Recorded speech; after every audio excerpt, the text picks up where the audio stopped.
فاكر احساس لما تكون سايق في مكان هادي وراقي وفجأة تلاقي نفسك بتقول انا عايز اعيش هنا، مش عشان المباني شكلها حلو بس، لا عشان حسيت ان المكان ده شبهك.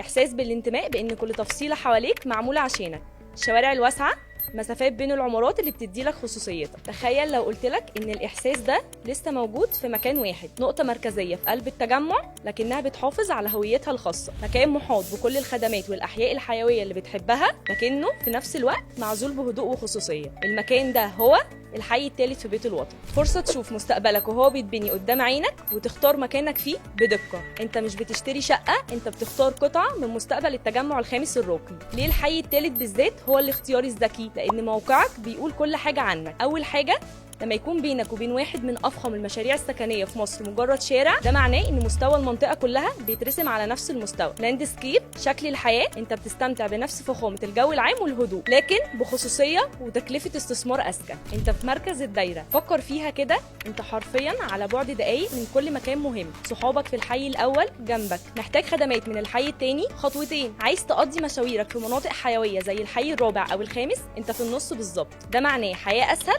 ووقت اقل في السواقه.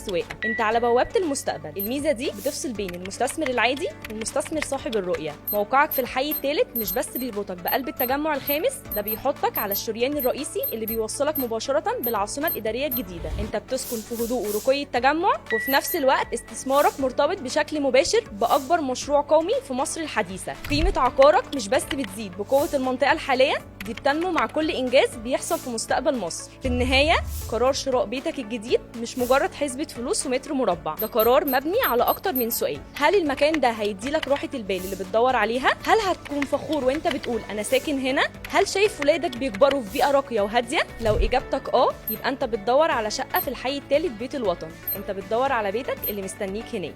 اعرف اكتر عن مستقبلك اللي بيتبني دلوقتي، ابعت لنا رساله وهنقولك ازاي تختار افضل قطعه في بيت الوطن.